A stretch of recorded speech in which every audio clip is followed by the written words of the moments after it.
What's up, amigos? Kamala Harris gave us another brain teaser. She spoke, and now we are all doing a mental gymnastics. Let us figure out what she was trying to say. But all the jokes apart, my God, did we dodge a bullet? Let us go straight and try to understand what could be our president said it. Let us try. Look at this. I really truly believe this. We each have light inside of us. And we need to know that that is what inspires our hope as much as anything external to ourselves. And when we feel that and not allow an election or an individual to dampen that light, and instead let that light kind of carry us in particular through moments of darkness, that we not only act on that hope, but we inspire that hope in each other. And in particular at this moment, it is so important that we not only have hope, but that we understand that that should be a verb. I really truly believe this. We each have light inside of us. I cannot do this. It's like a mixed with Shakespeare, my dog. Did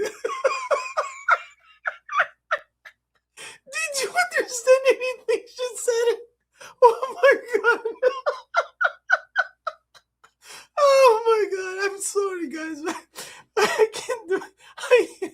Oh my God. Oh my goodness, man. Did anybody understand what she said?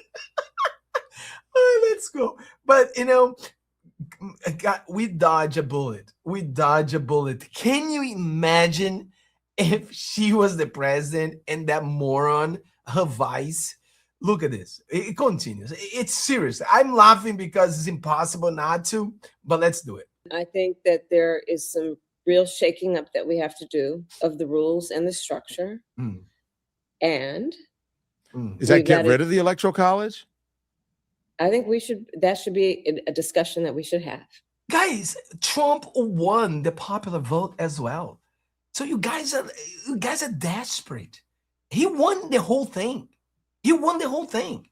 I don't think we should eliminate that as a point of discussion for potential action. I think that, gosh, we dodge a bullet. No, but I'm serious. Who's the dumb and dumber? Would and should the U.S. actually commit U.S. troops to defend Taiwan if China were to move? I think that this is such a, I think that this is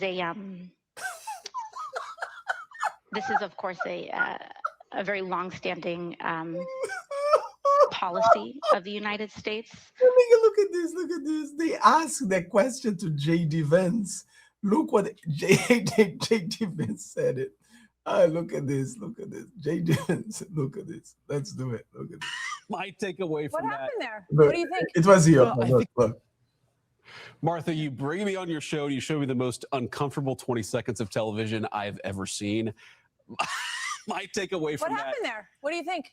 Well, I think it's a person who doesn't know what she actually thinks. And I've seen this way too much in Washington with politicians where they are given lines. And when you ask them to go outside the lines they were given, they completely fall apart because, look, does anybody really believe that AOC has very thoughtful ideas about the global world order or about what the United States should do with our policy in Asia or our policy in Europe?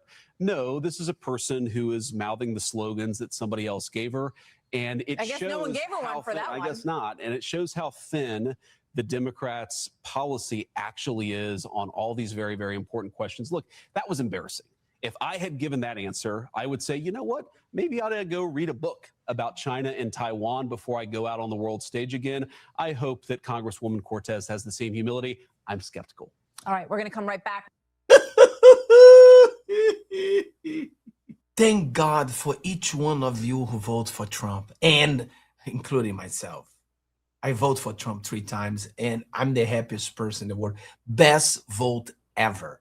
it was the voting for Trump. Look at this. You've talked about that you're thinking about running for president, right? Oh my gosh. How is that thought process going? What's the process in that? And I know you're on a listening tour, and I'm curious what you're hearing from people as you've gone around the country, what people are telling you that maybe you've learned that you didn't know before the process of doing so. What people are telling me includes that they want to believe in systems and they've lost trust in those systems. What I hear a lot is that people know that at the end of this administration, there will be a lot of debris. I tell them often, I can't guarantee that it won't get worse before it gets better. But the one thing I do know is at the end of it, there will be a lot of debris. And it would be irresponsible to then address that in a way that we only talk about what should we do, what do we need to do to rebuild. If we do that with any sense of nostalgia, that would be irresponsible. The status quo is not working for a lot of people. And what the people are telling us is that they want things to be better. And in some places, what that sounds like is we want that to be broken. But they don't actually necessarily mean break it.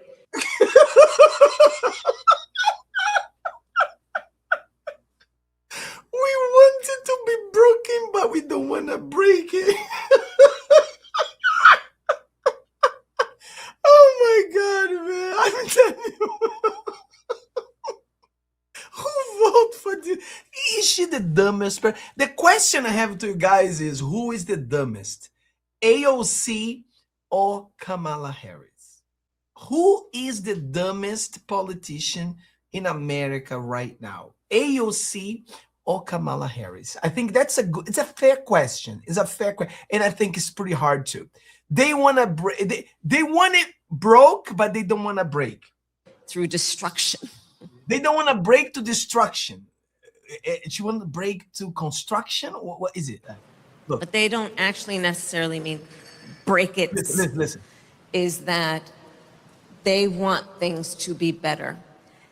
And in some places, what that sounds like is we want that to be broken. But they don't actually necessarily mean break it through destruction. But they do mean it has to be better. Now you know where the libtards came from. Now they want to broke, but they don't want to break, but they don't want to break to destruction. I mean, could you understand anything that she's trying to say? It's unbelievable. It's unbelievable. May God bless you. May God bless America. And thank God that we don't have this thing as the president of the United States. See you next time.